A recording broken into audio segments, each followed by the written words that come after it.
You are now watching the Lone Blown. Blown! Yo, what's poppin' YouTube? You're back here at the Lone Blown, and today we're going to be going over a little bit of a shorter video than usual, but the video content inside is going to be absolute busted, because I know a lot of y'all are net decking decks out here. You're looking for the best lists. You've been searching the web, and I'm glad that you've landed right here at the Lone Blown. So for those of you who don't know me, I was able to win the Players Cup 2 event. I went 15 wins, 1 loss after qualifying for the event with the 50 event tickets, and I actually was able to win PikaRom. The goal of this video is to just show you where my PikaRom list is for the best of 1 format and the best of 3 format. The list that I posted on Twitter has been crushing out many events. I think it won back-to-back events, so I think it's kind of like the undisputed best deck for PikaRom, or the best list for PikaRom, I should say. So I'm going to be just going over the list, no real gameplay or anything, so it's a little bit of a short video, but again, it should help you kind of decide if you're playing like in the GG Tour tournament, any of the Hegster, TCG, the Chill TCG, anything like that. These are the lists that you want to definitely look at. Be sure to check out the description below for the lists for both best of 1 and best of 3.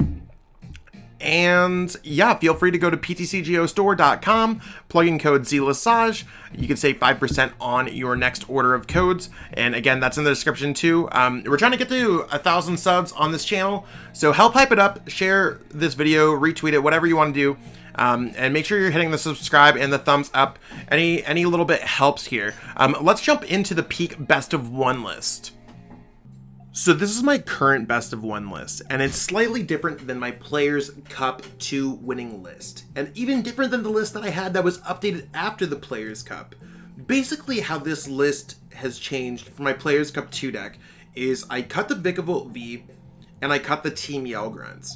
I cut the Vikavolt V because the Vikavolt V ended up being a last-second addition to my deck to try and beat Decigoons. I also felt like it could have given me a little bit of a better Baby Blacephalon matchup, but how the event kind of played out, it didn't necessarily help me out in any of those circumstances. And it just was a dead card. I still think it's a dead card. So I've just replaced it with a Boltund V. Starting with Boltund V is very important. The one thing that I might change to this particular list is potentially cutting a Chaotic Swell for a 4th Boltund V, or cutting a Chaotic Swell for a 3rd Air Balloon. Both can very much help out in the same way. Starting with Boltund V is absolutely one of the ways to improve your winning percentages.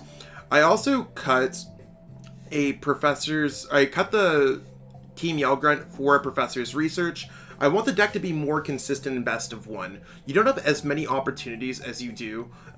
The Players Cup 2 was in a double elimination bracket, best of 3. So my list could have been a little bit inconsistent back then. For these best of 1 events, for Chill TCG, for Hegster, for Crollo, for Dax PTCG Stone Series, things like that, you really want to stick to this core list. And I mean, I don't think you really want to change too much. Playing 4 copies of Research is correct. 4 copies of Marnie is correct. Playing at least 3 Boltunds is now correct. So I mean, I think just improving your odds here, having more and more of these consistency cards, you're just going to see similar games over and over again. And similar games usually means that you're going to be winning. Sure, this deck is not... You're not immune to dead drawing or anything like that, but if you look at the cards, just improving your cards in the right capacity is definitely going to help. So this is the list. I took it to the recent Ilkova de Weavile events. There was over 100 players. I made top 4. This exact deck list then kind of was played at the Sunday Open, at the E&D's event on Sunday. Like, there's plenty of players playing this exact list, all seeing success. By no means am I a pioneer of PikaRom. I think I'm definitely one of the players that should probably speak about this deck.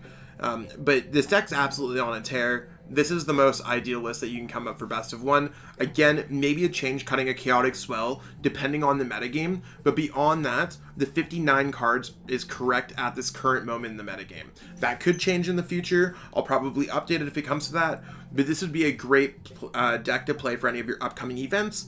to play for any of your upcoming team challenges. I honestly think that this deck is amazing. Just having the ability to be like a dual type deck, because even PikaRom being weak to fight can now be weak to psychic with Mewtwo and Mew, and vice versa, so you're not necessarily getting absolute bopped. We'll see as the metagame if this deck is accepted in the metagame as the best deck, or if it is countered out of the best deck spot. Let's move into the best of 3 version of this deck. So as you can see, this list is virtually exactly the same as the last list, except it cuts a Boltund V for Team Yellgrunt.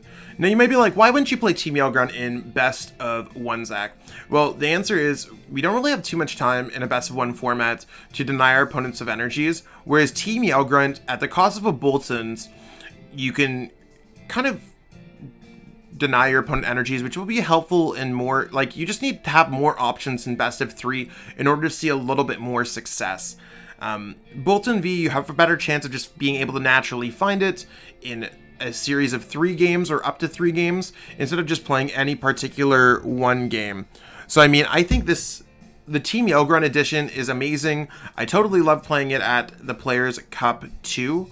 Brought me all the way to victory, especially when you're playing those intense PikaRom matchups, because this deck is not really about like denying your opponent energies. It's just giving yourself a surplus of energies is really the best way to look at it. So the minor change here is great. Again, we might see the similar changes with the Chaotic Swells that I talked about in the best of 1 list, but this list I think is just has a little bit more options for best of 3.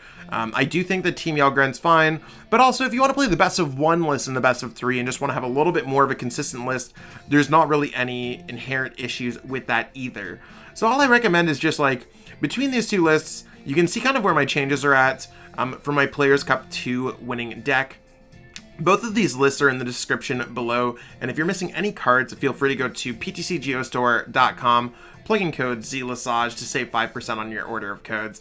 But I mean, I think this deck just has the options. If you're looking to know how to play this deck, I did put a video out there that shows me playing the deck live, so check that out too.